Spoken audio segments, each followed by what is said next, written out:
Assalamualaikum warahmatullahi wabarakatuh.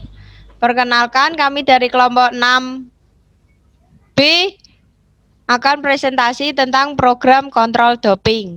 Saya Nopitasari Yuniarsi, NIM 6211419082, dan Saya dua Nanda teman saya. Nugroho 621141983. Saya Firmansyah Seden Nugroho, NIM 621141984.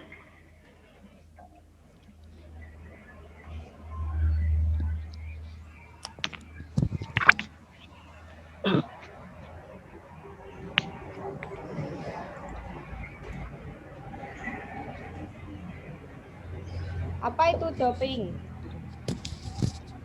Doping berasal dari bahasa Belanda dop yang artinya saus kental, berupa campuran tembakau dengan biji datura stramonium yang digunakan oleh perampok untuk membuat korbannya berhalusinasi dan kebingungan. Dalam olahraga, doping merujuk pada penggunaan obat peningkatan performa agar atlet dapat meningkatkan performanya. Hal ini yang menyebabkan penggunaan doping dilarang oleh banyak organisasi olahraga di seluruh dunia karena dianggap tidak sportif. Jenis-jenis doping. Ada 8 jenis doping. Yang pertama adalah erythropoietin atau EPO. Yang kedua adalah cera. Yang ketiga adalah steroid anabolik.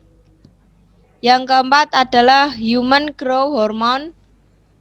Yang kelima ada diuretik. Yang keenam ada insulin. Dan ketujuh ada doping gen.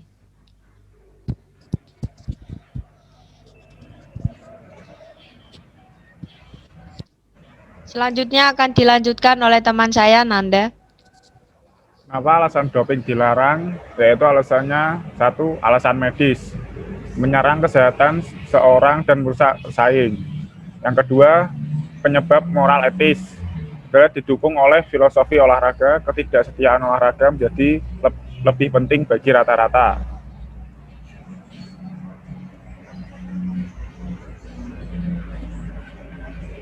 Kontrol doping yaitu ada dua. Yang pertama, tes doping adalah komponen terpenting dari program komprehensif, yaitu tindakan yang diarahkan untuk pencegahan penggunaan oleh atlet dari cara terlarang. Yang kedua, di sebagian besar olahraga, pengguna doping akan diskualifikasi selama 4 tahun, dan apabila diulang maka akan didiskualifikasi selama 8 tahun atau bahkan selamanya.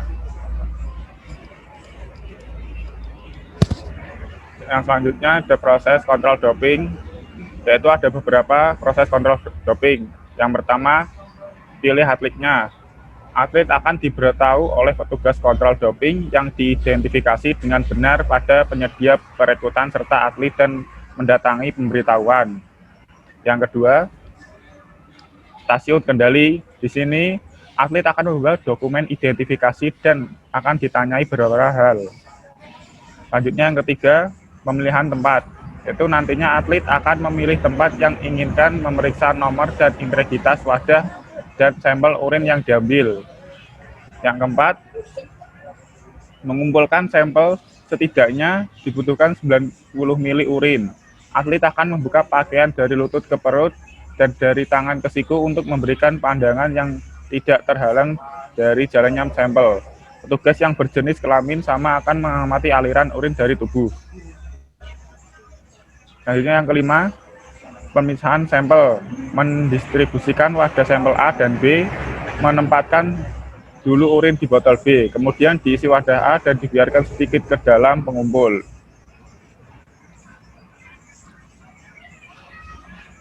Selanjutnya akan disampaikan oleh teman saya, Firman. Yang keenam adalah penyegelan sampel, yaitu segel wadah A dan B. Yang ketujuh, pemusatan sampel. OCD akan mengukur konsentrasi sampel untuk memastikan sampel tidak terlalu encer untuk dianalisis.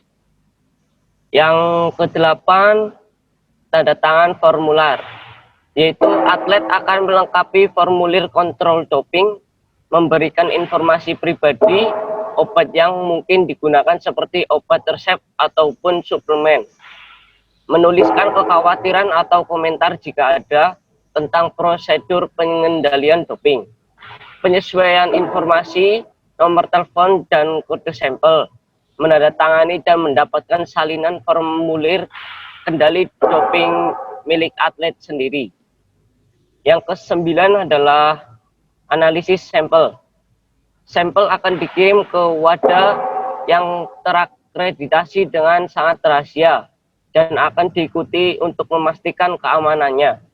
Sampel akan dianalisis, lalu sampel A dan B akan disimpan dengan hati-hati untuk pemeriksaan berikutnya jika diperlukan. Laboratorium akan mengirimkan hasilnya ke organisasi anti-doping atau ONADE dan WADA. Selanjutnya adalah hak dan kewajiban.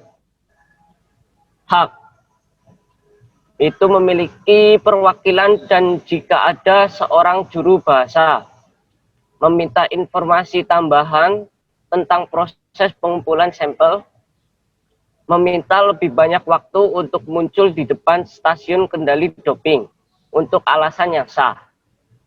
Jika Anda seorang atlet penyandang disabilitas, mintalah modifikasi pada metode pengumpulan sampel. Selanjutnya adalah kewajiban, yaitu berada selalu dalam pemantauan OCD mulai dari pemberitahuan hingga pengambilan sampel selesai. Berikan identifikasi yang tepat, patuhi prosedur pengumpulan sampel, dan segera laporkan ke kontrol doping kecuali ada alasan yang dapat dibenarkan untuk penundaan. Sekian dari kelompok 6B tentang pemaparan program kontrol doping. Kami selaku tim kelompok minta maaf jika ada salah. Assalamualaikum warahmatullahi wabarakatuh.